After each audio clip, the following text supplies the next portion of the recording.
Então, de repente você está navegando na internet, está assistindo jornal, televisão, quando dá de cara com uma cena assim. E não consegue entender o que é que está acontecendo. Mas como, cara? Esses dois caras se odeiam, gente. Eles não podem se ver. Se xingaram a vida inteira e de repente estão os dois ali abraçados, cheios de sorrisos, todo mundo amigo. O que está acontecendo aí?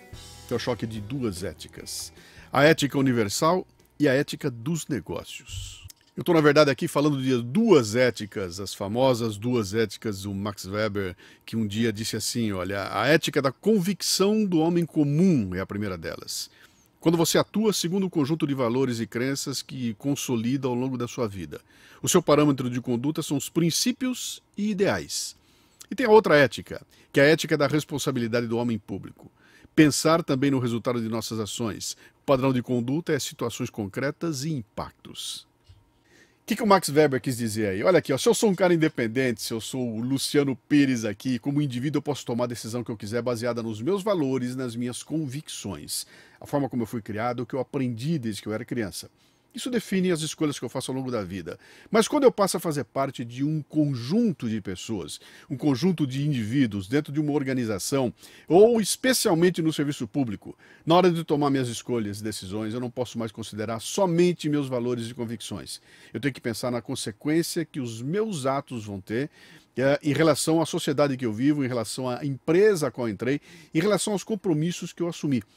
Eu vou dar um exemplo aqui, todo mundo discute a questão das sacolinhas plásticas, né, que estão aí sendo vendidas e acabam atacando a natureza, matando os animais, até que de repente um legislador vai lá, coloca uma lei, estão proibidas as sacolinhas e fica todo mundo feliz. E de repente você se depara com uma situação como essa aqui, olha, o jornal dizendo que 4.000 pessoas vão perder o emprego na região por causa da restrição de sacolinhas.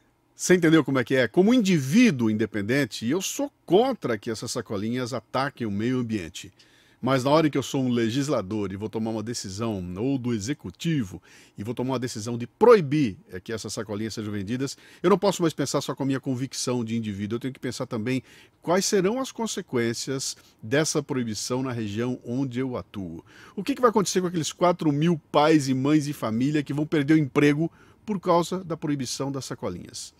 Eu não quero aqui defender a proibição ou não. O que eu quero dizer é o seguinte, olha como é difícil tomar decisão quando você se confronta com as duas éticas. Ética universal e ética dos negócios só tem sentido se, quando entram em conflito, prevalece a primeira.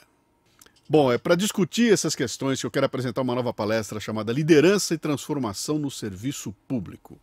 Eu quero aqui tratar um pouquinho da filosofia de ser um servidor público. O que está por trás disso, né? Quais são as exigências?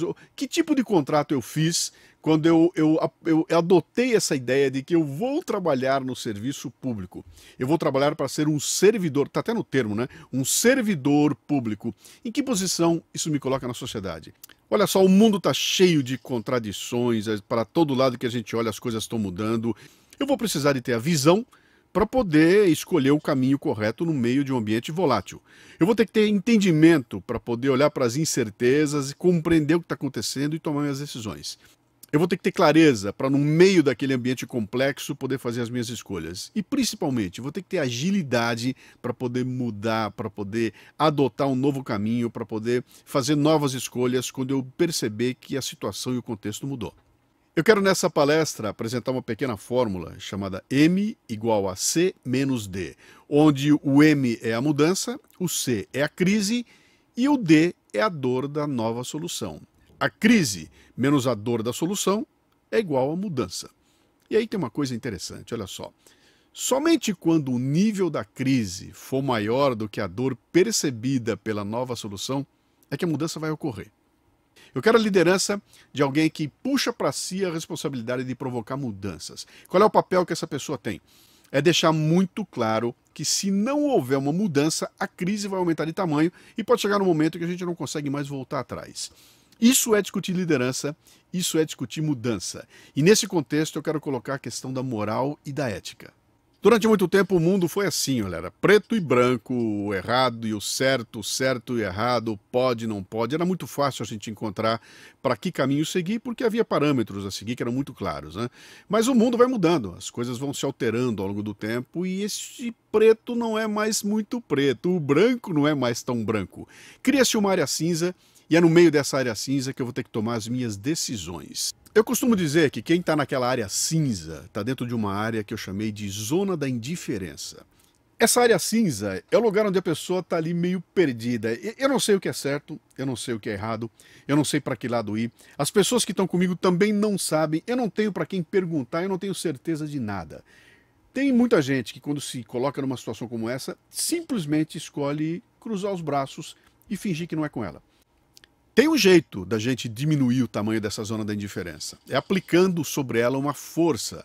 E essa força tem um nome. Eu chamo de integridade. Pessoas íntegras sabem o que é errado, sabem o que é certo e, principalmente, fazem alguma coisa a respeito.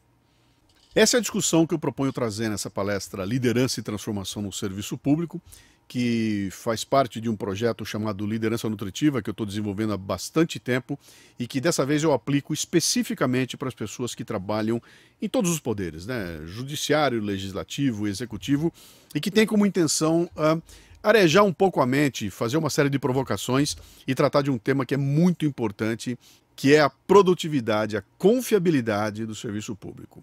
Meu nome é Luciano Pires, eu sou um personal trainer de fitness intelectual, preparado para mexer aqui, ó, no teu cérebro para transformar em cérebro.